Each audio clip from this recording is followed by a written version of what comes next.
Muy bien, la cita bíblica que vamos a estudiar, 1 Corintios capítulo 9, versículos 24 al 27, ya lo leímos.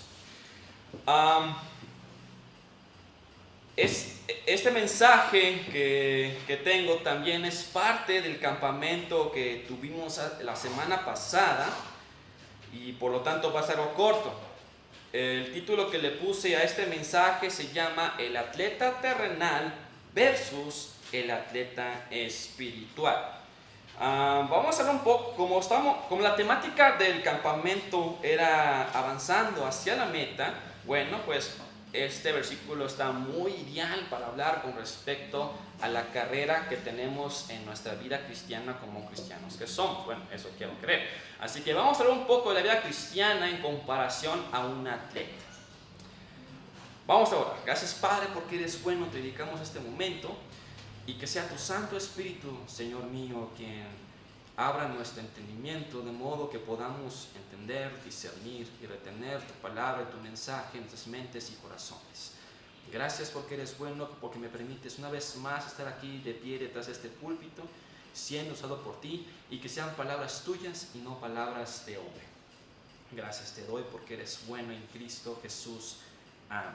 Bien. Pablo es un maestro extraordinario que sabe muy bien cómo enseñar a otros usando analogías.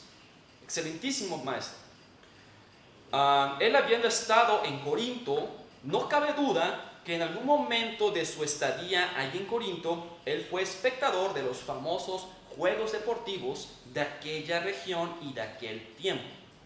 Pablo, usando esta analogía con respecto a la vida cristiana, veamos qué nos quiere enseñar con estos pequeños versículos. Bien, primero vamos a hablar un poco acerca de los juegos deportivos de aquel entonces. Los juegos eran de notable importancia en el mundo griego y romano. Los griegos son recordados por sus juegos en público. Los nombres aún subsisten en el contexto moderno, como los olímpicos, los ísmicos, los nemeos y los píticos. Son 4 juegos deportivos. Los Juegos Olímpicos eran el principal festival nacional de los griegos que se daba en honor a un dios pagano principal, quien era Zeus. La palabra olímpico se deriva de la región de donde se celebra este juego deportivo, que es en Olimpia. Un dato muy interesante, 3 de los 4 juegos deportivos se llevaban a cabo en la isla de Corinto. Y uno no estaba en la isla, sino que estaba siempre en la región de Grecia, pero no estaba en la isla como tal de Corinto, que viene siendo la región de Acaya. De esos 4 que son Olimpia, Nemea e Ismia, son los que estaban ubicados en la isla de Corinto, y el otro estaba en la parte del norte de Grecia. Bien, continuamos. Los Juegos Ísmicos se realizaban en Corinto en un bosque consagrado a Poseidón, los ísmicos, mientras que los olímpicos eran en honor a Zeus, los ísmicos eran en honor a Poseidón. Los Juegos Nemeos se realizaban en el valle de Nemea y estos estaban dedicados a Zeus. Y los Juegos Píticos se llevaban a cabo en el lugar de Delfos. Ahí en Delfos, Píticos en Delfos. Los juegos atléticos eran principalmente los favoritos de los griegos, o sea, las carreras, pues. Pero no tanto por los romanos. Los romanos se inclinaban en aquellas competencias en las que hubiera peligro, pero sobre todo que hubiese derramamiento de sangre. Existían carreras, encuentros de lucha, o sea, lucha grecorromano, lanzamiento de disco, jabalina y boxeo. O sea que si usted cree que México fue el creador del boxeo, no fue México. Ya había boxeo mucho tiempo atrás. Entre los romanos, las carreras de carroza en el circo eran mucho más populares que las de atletismo. ¿Sí han visto la película Ben-Hur, verdad? Digo, lo clásico. ¿Sí lo han visto, verdad? Sí, ok. Entonces, si lo han visto, habrán visto en la escena de la película donde hay unas carreras con carroza. Entonces, bueno, eso era parte del juego que había de los romanos. Ok, el premio para los ganadores en estos juegos, que son 4 que ya mencionamos, era una corona de hojas, una guirnalda que estaba hecho de hojas de olivo o de laurel o de pino o perejil. Muy interesante. Esta corona, en su sentido literal, es un símbolo distintivo de nobleza, de valor, de realeza, autoridad que se pone sobre la cabeza de alguien. Desde los tiempos bíblicos, la forma de la corona ha ido cambiando desde una simple argolla hasta algo muy voluptuoso y muy llamativo, con muchas incrustaciones de gemas y cristales y otras cosas. Pero con respecto a lo que se repartía en los Juegos Olímpicos o los Juegos Deportivos de aquel entonces, era simple una guirnalda hecho de hojas de laurel, de olivo, de pino o de perejil. Eso era lo que se daba. Algo muy interesante con respecto a la palabra corona en el Nuevo Testamento es que se utiliza solamente 2 palabras en griego. La primera palabra griega que se usa para corona es diadema, como la conocemos hoy en día, que las señoritas lo usan para su cabello. Y la segunda es estéfanos, el famoso aerosol ese que dicen estéfano, ese mero. Bueno, diadema se usa mayormente para hablar de una distinción de realeza o autoridad. Entonces, cada vez que usted vea la palabra griega diadema, es porque está hablando de una distinción de realeza o autoridad. Estéfanos era el premio que realmente se entregaba a los atletas vencedores en los juegos deportivos. Era una guirnalda sencilla, como les mencioné, hecha de hoja de laurel, perejil, olivo o pino. Y aunque era de hermoso parecer, de hermosura por las hojas que tenía, sin embargo, esta corona de guirnaldas pronto se marchita. Eso es muy interesante y tomen nota de ello, se marchita. Ok, vamos a aterrizar esto a lo espiritual. Esto es el atleta terrenal que les mencioné. Ahora, ¿qué con nosotros? Nosotros nos han puesto diversos nombres en la Biblia por parte de Pablo. A veces se los llama que somos soldados de Cristo. A veces se nos llama hijos de Dios. A veces se nos llama agricultores o sembradores porque esparcemos la semilla que es la palabra del Señor. Pero en este caso Pablo usa esta analogía diciendo, bueno, también somos atletas espirituales. Claro, habrá unos hermanos que comen muy bien y otros que sí hacen ejercicio, pero no importa, somos atletas espirituales. Y usando Pablo los deportes que he mencionado, los coloca aquí sutilmente en estos versículos bíblicos para hablar con respecto a algo. Hay 3 de los deportes que se mencionaron anteriormente. Pablo hace mención de 3 deportes muy interesantes y muy sutiles que se encuentran en estos versículos. Y son 3 y tomen nota. El primer deporte que Pablo usa en comparación del atleta terrenal versus el atleta espiritual es el atletismo o las carreras. El segundo deporte es la lucha grecorromana y el tercero es el boxeo. Y yo sé que al mexicano le encanta mucho el boxeo.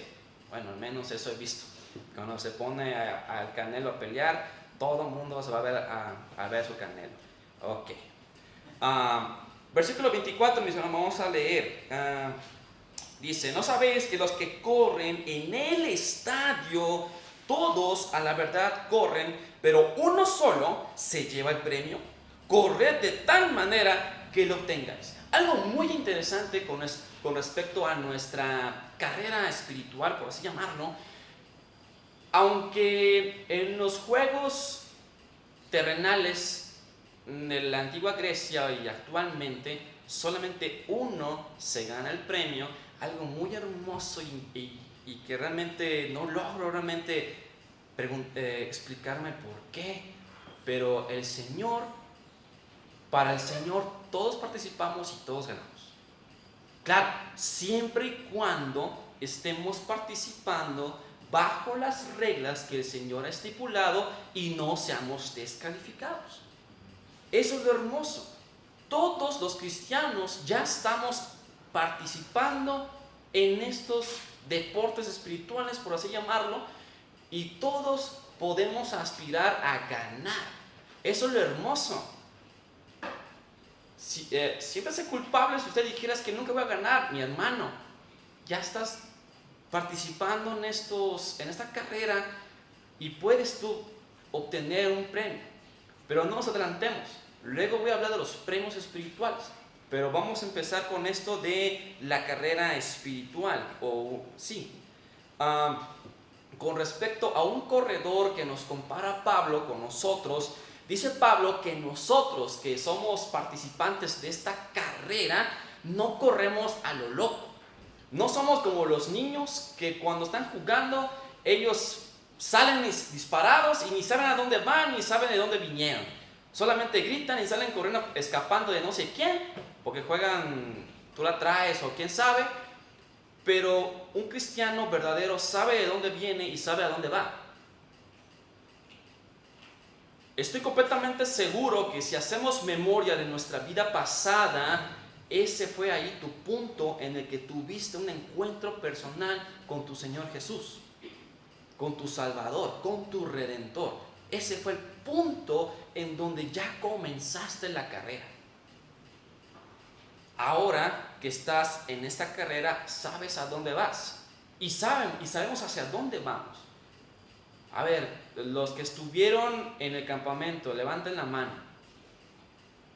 Ok, yo les pregunto a los que estuvieron en el campamento para que los demás hermanos escuchen, ¿cuál es nuestra meta como cristianos? Eso, otra vez, ¿cuál es nuestra meta como cristianos? Ser como Cristo. Híjole, nada más escucho a 3 personas. Hermanos, participemos también los demás. ¿Cuál es nuestra meta como cristianos? Ser como Cristo. Híjole, hermanos, escucho muy apagados. ¿Estamos alcohólicos anónimos o estamos en la iglesia? Otra vez, ¿cuál es nuestra meta como cristianos? Ser como Perfecto, esa es nuestra meta. Tenemos nuestro inicio, ya sabemos hacia dónde vamos y nuestra meta es Cristo, ser como Cristo. Entonces, por esa es que comienza a meter Pablo esta analogía de que nosotros somos corredores en esta carrera espiritual. Hermoso. No corremos a lo loco y tampoco corremos en vano. Un corredor siempre se dirige a una meta y conocemos esa meta. Abran sus Biblias, por favor, en Filipenses 2:16. Acompáñenme, Filipenses 2:16. Filipenses capítulo 2, versículo 16, y dice: asidos a la palabra de vida, para que en el día de Cristo yo pueda gloriarme de que no he corrido en vano, ni en vano he trabajado. Así también como Pablo, así también nosotros debemos decir lo mismo, que no hemos corrido en vano y que no hemos trabajado en vano. Hemos avanzado poniendo nuestra mira en el Señor Jesucristo. También acompáñame a leer lo que es Filipenses 3:14. Capítulo 3, versículo 14 dice: prosigo hacia ¿qué? Otra vez, prosigo hacia ¿dónde? Perfecto, al premio del supremo llamamiento de Dios en Cristo Jesús. Entonces nosotros que somos comparados con corredores, no corremos a lo loco, no corremos en vano, sabemos dónde comenzamos y sabemos hacia dónde terminamos y quién es nuestra meta y cuál es nuestra meta. En el versículo 25 se hace mención en 1 Corintios, se hace mención ahora del siguiente deporte, que es una lucha grecorromana. Mientras que en el versículo 24 teníamos una comparativa con un corredor, en el versículo 25 se nos compara con un luchador grecorromano.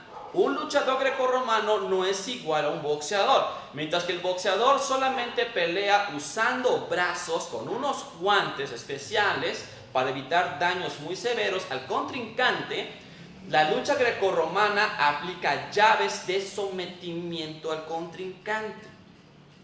Eso es lo que hace la lucha grecorromana. Fuera de la UFC que conocemos, que es el contacto completo, donde se meten patadas, golpes, etc. Y también usan llaves. La lucha grecorromana solamente usa llaves, al menos así lo conozco. Si me equivoco, mi hermano, por favor, corrijan. Al menos en lo que yo conozco con respecto a la lucha grecorromana, solamente usan llaves para someter a su contrincante. No conozco las reglas, no me pregunten, nunca he participado en una grecorromana, pero si alguien conoce, pues lo puede compartir más adelante. Ok, ahora, con respecto a la lucha grecorromana, versículo 25, acompáñenme, dice aquí: todo aquel que lucha de todo se abstiene, ellos a la verdad para recibir una corona corruptible, pero nosotros una incorruptible. Pablo menciona que tenemos una lucha constante contra las fuerzas del mal. Y mi hermano y mi hermana, tomen nota de esto. El cristiano tiene 3 enemigos, la famosa Trinidad satánica. Está la carne, está el mundo y está Satanás. Repito los enemigos que tiene el cristiano: la carne, que es el viejo hombre; el mundo, no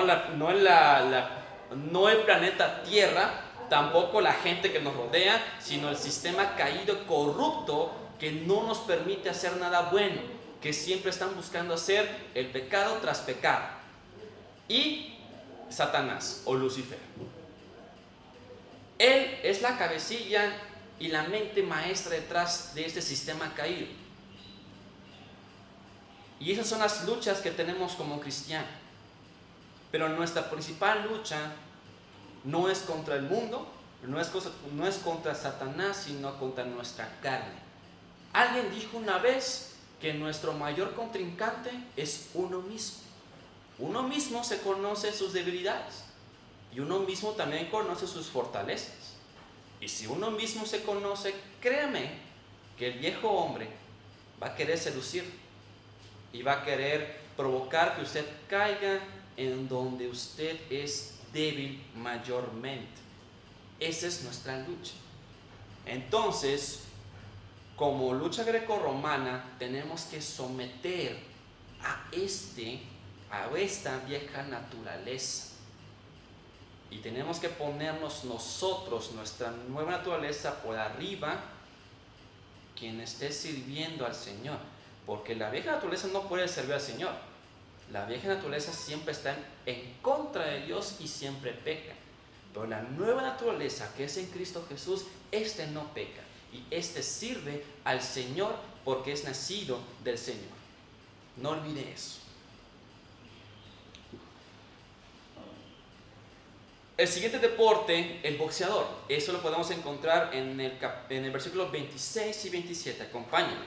Así que yo de esta manera corro, no como a la aventura. De esta manera peleo, no como quien golpea al aire, sino que golpeo mi cuerpo y lo pongo en servidumbre, no sea que habiendo sido heraldo para otros, yo mismo venga a ser eliminado. El boxeador perfecto. Cuando Pablo se refiere a que está pegando su cuerpo o que se está pegando a sí mismo, no se refiere a que Pablo es un masoquista. Tampoco se refiere como lo hacen la gente de Talpa, que va a hacer su manda y se están pegando a nopalazos o latigazos. No se refiere a eso. Cuando Pablo se refiere a que está pegando su cuerpo, la palabra cuerpo en este versículo, en el sentido figurado, se refiere a su ser completo.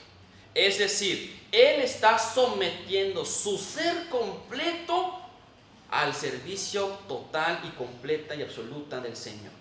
Eso se refiere. Es decir, yo someto todo mi ser a servir al Señor. Y esto requiere también una autodisciplina. Porque si nos damos cuenta, esos deportes, la carrera, la lucha grecorromana y el boxeo, todos y cada uno de estos deportes requiere disciplina. Y con disciplina no me refiero a que te van a pegar por tus papás. No. Disciplina me refiero constancia de estar practicando, ejercitándose.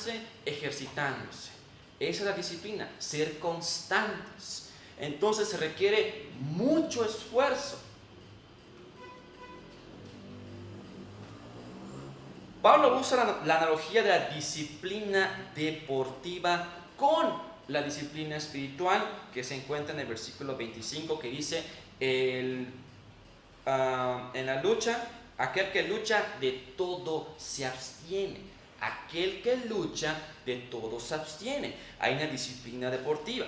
El atleta en aquel tiempo, con Pablo, se despojaba de todo aquello que pudiera estorbarle y tenía que sujetarse a las reglas establecidas para no ser descalificado. El atleta cristiano también debe hacer lo mismo. El atleta cristiano debe despojarse de todo aquello que le estorbe en su andar con el Señor y sujetarse a las normas de nuestro Señor. Por ejemplo, mientras que el mundo en la sociedad te permite hacer lo que quieres, como dice Ricky Martin, vive la vida loca, de acuerdo a nuestro Señor Jesús, Él dice, no pongas tus miembros al servicio del pecado, no te embriagues con el vino, no mates, no hurtes, no robes. Pero si te la pasas haciendo lo mismo, deleitándote y deleitándote en pecado, entonces la descalificación va a ser pronta. ¿A qué se refiere con descalificar? Quizás se pregunte alguno. Cuando un cristiano, que se supone que es cristiano, está en pecado con el Señor de forma pertinente, el Señor en algún momento lo va a matar. ¿Cómo? Sí, claro. Dios en algún momento a este hijo rebelde que se la pasa constantemente en pecado y no hay arrepentimiento en su vida, no hay un cambio para evitar que la sangre de Cristo sea pisoteada, para evitar que la imagen de la iglesia sea manchada, este hijo rebelde es llevado a la presencia del Señor.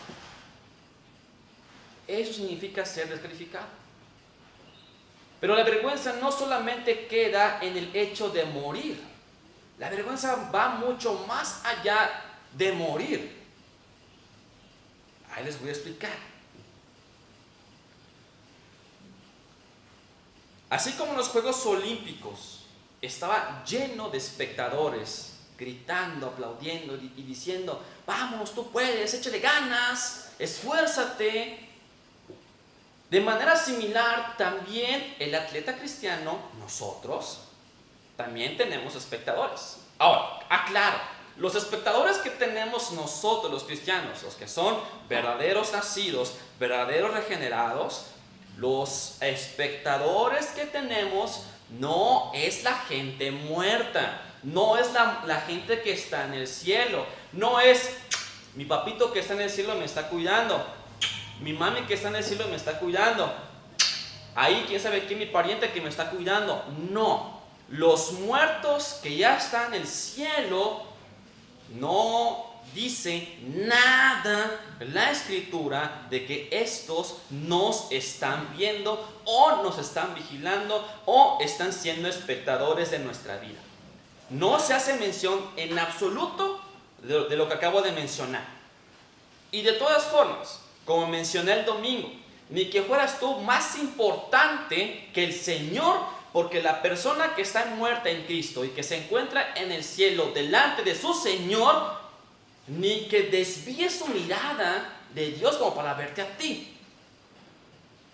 La persona que se encuentre muerta en Cristo, que se encuentra en el cielo, delante de su Señor, va a querer deleitarse día y día tras día viendo a su Señor. ¿Para qué va a querer volver a verte a ti? Es como el diablo. Y lo sigo sosteniendo. Otras veces culpamos a Satanás de cosas que ni siquiera tiene la culpa. Es que me tentó Lucifer, me tentó Satanás. Y pues uno peca. No inventes, ni que fueras tan importante como para que el mismo Lucifer venga a ti a querer causarte un problema. Ni que fueras tú, Jesucristo mismo. Así que bueno, los espectadores que tenemos, ¿quiénes son esos espectadores que tenemos nosotros cristianos? estos espectadores que tenemos son nada más y nada menos que tanto inconversos como conversos. ¿En qué sentido? Que estamos reflejando ante la gente que nos ve. Y es chistoso porque principalmente, en teoría, se supone que la gente inconversa son los que principalmente deberían de señalarnos cuando hacemos algo más, pero es chistoso que los mismos hermanos te apuntan peor, te apuntan de primero. Es lo chistoso. No, es que el hermano Víctor dice la palabra qué onda y otras cosas más y es muy vulgar. No, es que el hermano Víctor se cortó el cabello y se puso barba de chivo y eso es del diablo. No, es que el hermano Víctor se anda poniendo una playera deportiva y está muy pegada y él no debe usar ropa deportiva y apretada porque eso me seduce, me causa tentación y eso es de pecado, eso es del diablo. O sea, mi hermano, no invente. Se fija por cosas tan tontas y absurdas que mejor fíjese en usted mismo. ¿En dónde está pisando usted? Alguien puesta las puertas, por favor, porque me distrae el panadero. Gracias. Ahora si alguien me quiere comprar una dona, se la acepto. Eso es lo interesante, mis hermanos. Nos apunta y nos señala mayormente la gente de nuestra iglesia en vez de la gente que está afuera. Sería lo más conveniente que la gente de afuera nos señalara, pero no porque pequemos, sino porque estamos haciendo lo bueno y lo mejor que glorifique al Señor. Entonces, mi hermano, cuide su testimonio. Donde quiera que usted vaya, donde quiera que usted esté, cuide su forma de hablar, cuide su forma de expresarse, cuide su vestimenta también. Cuide cada aspecto de su vida de tal manera que usted refleje a Cristo Jesús en sus vidas y que la gente que le rodea diga, ¿qué tienes tú que yo no tenga? ¿Qué es eso que tú tienes que yo no tengo? ¿Por qué tienes esa paz que yo necesito? ¿Por qué tienes ese gozo aún en tus problemas cuando yo me siento angustiado en lo que yo tengo en casa? Mi hermano, refleja a Cristo donde quiera que vayas.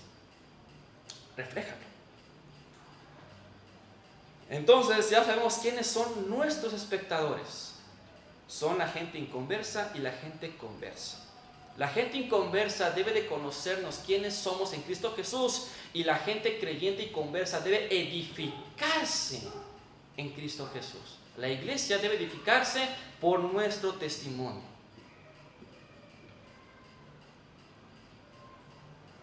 En el estadio también había heraldos. ¿Qué es un heraldo? Un heraldo es un mensajero.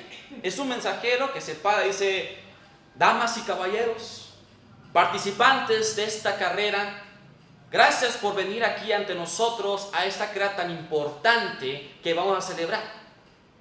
Esfuércense, ustedes pueden. Esfuércense y venzan cada obstáculo que se presenta en esta arena y alcancen la meta y alcancen el premio que está delante de ustedes. Eso diría un mensajero. En nuestro caso, ¿qué hay con los mensajeros espirituales? Bueno, están los pastores como primer ejemplo. Estos pastores o predicadores, salud, que se encuentran aquí detrás de este púlpito, estos se la pasan exhortando y exhortando y exhortando a los hermanos en decirles, hermanos, si están ustedes desanimados, tenemos a Cristo Jesús como ejemplo supremo. No se desanimen porque Él padeció más que nosotros y padeció algo que nosotros nunca vamos a padecer, que es la ira de Dios.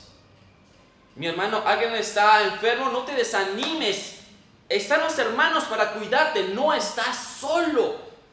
Somos una familia en Cristo. Te sientes enfermo, no tienes con quién acudir o con quién que te ayude, háblale a algún hermano. Recientemente lo vimos en el WhatsApp. La hermana Alicia estuvo enferma, no tiene vehículo ella preguntó, ¿quién puede hacerme el favor de llevarme? Y los hermanos, heme aquí, yo la llevo. Digo, se supone que somos una familia, ¿no? Bueno, yo al menos así los veo ustedes. Yo estoy completamente seguro que si llegara a tener un problema, llámese económico, llámese familiar, llámese laboral, cual sea la situación que yo tenga, yo estoy completamente seguro que yo puedo ir con ustedes y recibir aliento por parte de ustedes. Porque ustedes son mi familia. En el caso de esos heraldos, ¿qué hay pues? Estos heraldos que animan constantemente a otros cristianos, mi hermano, ten mucho cuidado. Algo muy interesante que dice Pablo en el versículo 27, ponga atención. No sea que habiendo sido heraldo, es decir, mensajero para otros, yo mismo venga a ser eliminado. Es decir, si tú estás animando y motivando a otro hermano que está teniendo una situación difícil, pero tú caes en pecado o haces las cosas contrarias a lo que estás diciendo, ¿dónde queda entonces tu testimonio? ¿Dónde queda esa congruencia de palabras? ¿Dónde queda esa convicción? Ten mucho cuidado.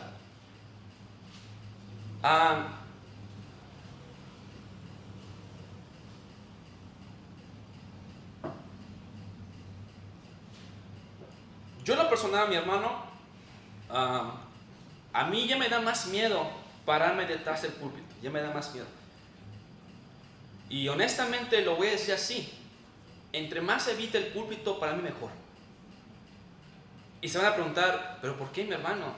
¿Por qué lo dices? Porque yo no quedo exento.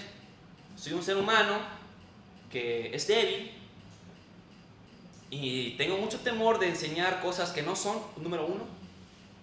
Enseñar a otros de tal manera que yo pueda hacer como dice Pablo, que no habiendo sido heraldo para otros, yo mismo tenga que ser descalificado. Ese es mi temor.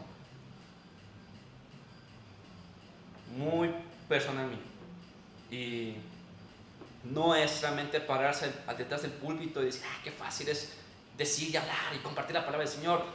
No, mi hermano, realmente hay un peso. Quizás usted no lo entiende porque usted no lo hace.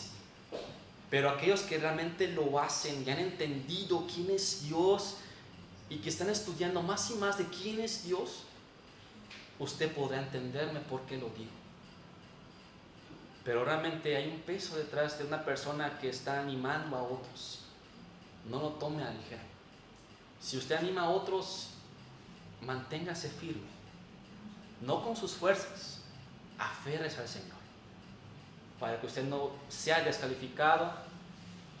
Y otra cosa que también les recomiendo, mis hermanos, si un hermano, pastor, diácono, quien sea, le da un consejo a usted, le da palabras de aliento, pero este hermano llega en algún momento a caer en pecado, no le eche más tierra de lo que ya tiene.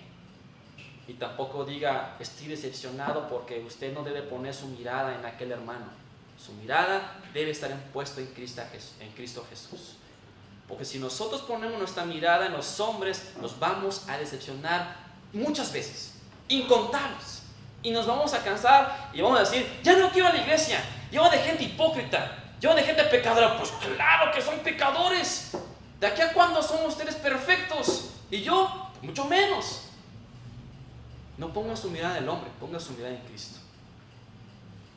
Pero sostengámonos en oración unos a otros para no caer y para no ser descalificados. Avanzo. Con respecto al galardón espiritual. Así como está la corona, que es la guirnalda que ya mencioné con respecto a lo que ganan estos competidores de los deportes. Durante las Olimpiadas griegas, el juez de los juegos ocupaba un asiento elevado. Este lugar elevado era llamado bema. Escuche bien, bema. B de burro, E de elote, M de mamá y A de Alejandra. Bema, así como lo escucha. La palabra bema significa tribunal, tribuna o plataforma elevada. En la antigua Grecia, la bema era un lugar elevado donde los oradores expresaban su opinión delante de la asamblea y también en donde los jueces emitían su veredicto. O sea, no solamente para emitir juicio, también servía la bema para hablar de cosas interesantes o importantes. Ahora, en el caso de los Juegos Olímpicos o los Juegos Deportivos, la bema era un lugar donde los competidores acudían para recibir sus premios al finalizar las competencias, los que ganaron. No se trataba, en este caso, de un juicio para determinar si esta persona merecía o no merecía ser condenado. Solamente era un lugar para repartir los premios o las recompensas. Eso era en el sentido de los juegos. Pablo, haciendo una referencia sutil e indirecta de esta bema, el que ganaba la carrera o la lucha recibía un premio. Eso le dice en el versículo 24. Pero el atleta terrenal era una guirnalda hecha de hojas de olivo, perejil, pino o laurel. Para el atleta cristiano, este puede recibir hasta 5 coronas. Escuche bien, el atleta cristiano puede recibir hasta 5 coronas. Algo interesante. La mujer solamente puede recibir hasta 4 coronas. Y el hombre puede recibir hasta 5 coronas. ¿Por qué? Ahí lo voy a explicar. Para que no se me asuste y diga, ay, a ver, el feminismo, machistas. No, nada que ver por eso. Yo lo estipulé el Señor. Ok, ahí les va. Primera corona, corona de justicia. Esta corona es para aquellas personas que anhelan y aman la venida del Señor. Si lo quieren anotar, anótelo. Eso lo pueden encontrar en 2 de Timoteo, capítulo 4, versículo 8. La corona de justicia. Segunda corona, la corona de vida. Esto lo pueden encontrar en Santiago 1:12 y Apocalipsis 2:10. ¿Qué es la corona de la vida? La corona de la vida es para aquellas personas que sufren y dan su vida por Cristo Jesús. No es para aquellos que tienen cólico.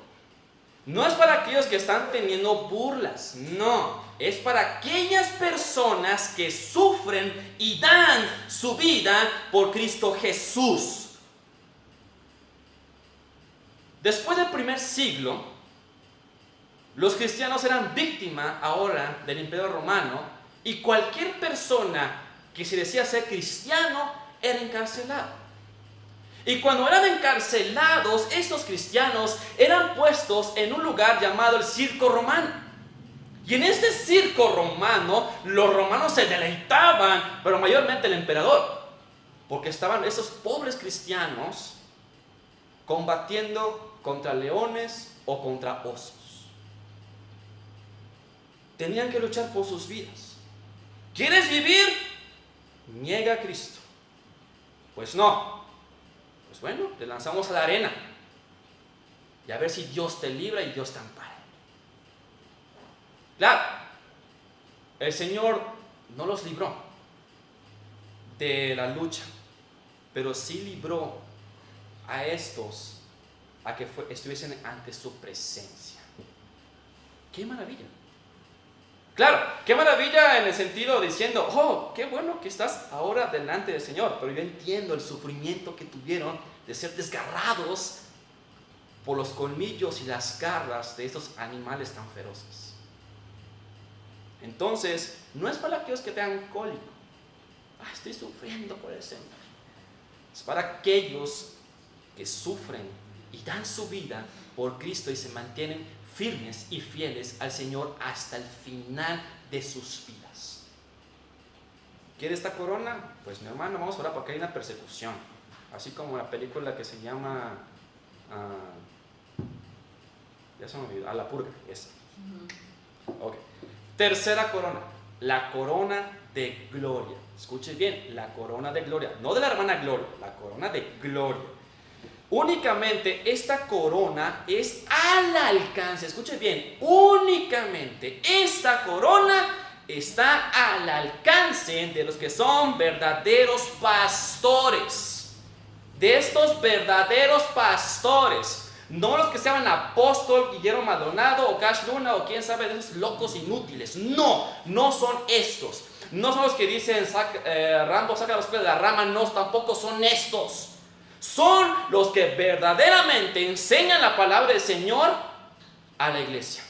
Los que realmente se preocupan por la iglesia y no trasquilan a la iglesia, sino que dan su vida y enseñan a la iglesia, porque no es la iglesia del pastor fulano, es la iglesia de Cristo.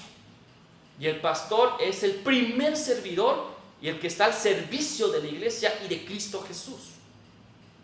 El pastor no se sirve de la iglesia, sino que el pastor sirve a la iglesia porque es la esposa del Cordero, quien es Cristo Jesús, su Señor. Así que no olviden. Eso lo puede encontrar en 1 de Pedro, capítulo 5, versículos 2 al 4. La corona incorruptible. Regresando a la corona de gloria. Por ese motivo digo que las mujeres solamente pueden aspirar hasta 4 coronas, porque no hay pastoras. Sí, mi hermana, no hay pastoras. No, es que Rebeca fue pastora. Sí, pero ella estaba apacentando ovejas de verdad. Los que dicen, ve. Ahora, si mi hermano, usted tiene ganado, es otra cosa. Pero no funciona así. Usted no es pastora y no hay pastoras. Ok, regresando. La corona incorruptible. Esta corona es únicamente para aquellos que viven en santidad en el mundo. Y eso lo estamos viendo en el versículo 25 del capítulo 9 de 1 de Corintios. Por eso Pablo dijo en el versículo 25, todo aquel que lucha, de todo se abstiene. Estos están peleando y luchando para querer ganar una corona física que se marchita con el tiempo, pero nosotros estamos ganando una corona que es incorruptible, que no se marchita. Una corona eterna. Pablo nos está invitando a que vivamos en santidad en este mundo, para que alcancemos esta corona. ¿Y qué es vivir en santidad? Mi hermano, lea su Biblia, a eso lo dejo. Esta guía, a veces negra, a veces café, léala. Ahí está el instructivo. Quinta corona, la corona de regocijo. Esta corona de regocijo es para aquellos que testifican a otros de Cristo y estos llegan a creer en Cristo Jesús. O sea, no es nomás de que reparto volantes, pero ninguno cree y usted dice, ya tengo mi corona. No. Dedique su tiempo en hablar a una persona. No esté de hostigoso o hostigosa. Hable de Cristo usando solamente la palabra del Señor, no estrategias de los 5 dedos y que la pulsera de colores y no sé qué. Solamente la palabra del Señor, mi hermano. Usted no convence a nadie. Hable únicamente la palabra del Señor. Y si esta persona reconoce a Cristo como Señor y Salvador, gloria al Señor por usted, mi hermano, que usted acaba de ganar un alma para el Señor.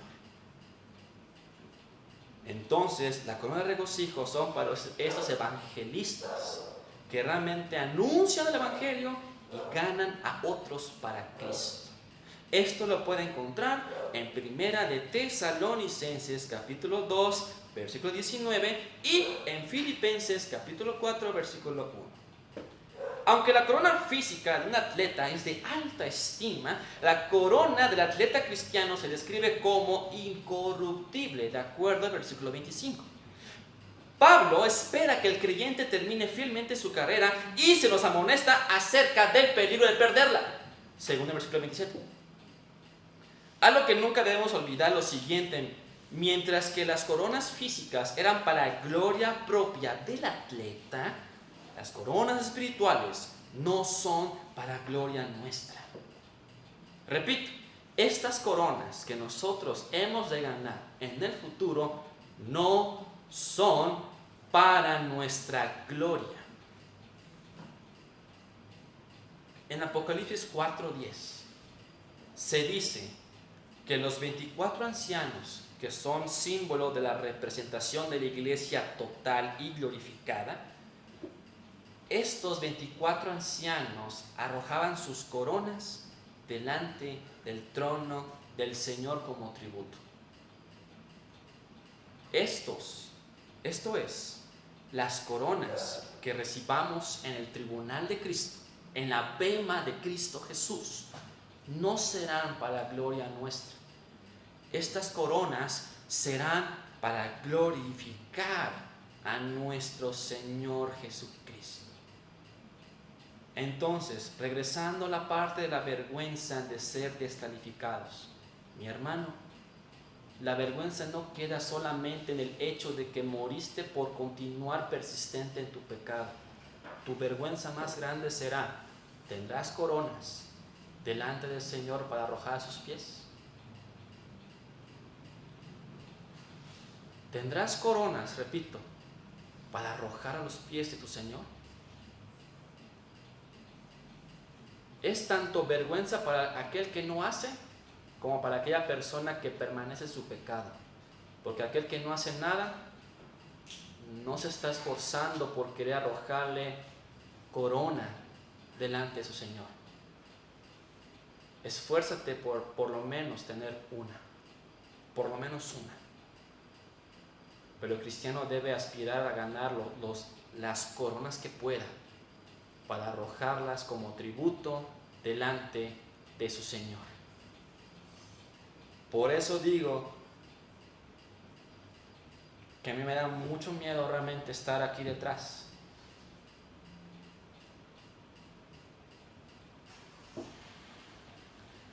Porque si yo hago algo mal, yo mismo puedo ser descalificado. Y yo mismo puedo perder lo que se ha construido. Así como es, la vida cristiana es como igual un edificio. Es tan difícil edificar un edificio porque es constancia y constancia y constancia, pero qué fácil es derribarlo. Qué fácil es derribar un testimonio. Qué fácil realmente es derribar todo lo que se ha construido. Es muy fácil. Pero no es fácil realmente construir un buen testimonio de tal manera que manifestemos la imagen de Cristo Jesús. No es fácil.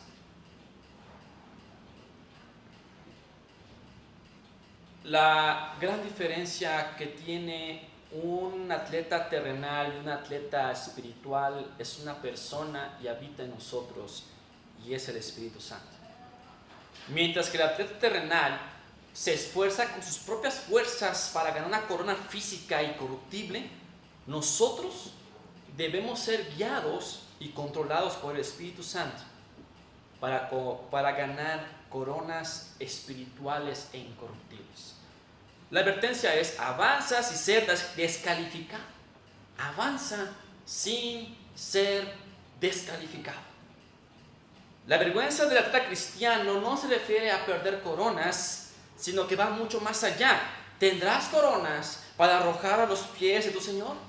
Vivamos de tal manera que no seamos descalificados ni avergonzados. Vivamos de tal manera que el nombre de nuestro Señor Jesucristo sea glorificado.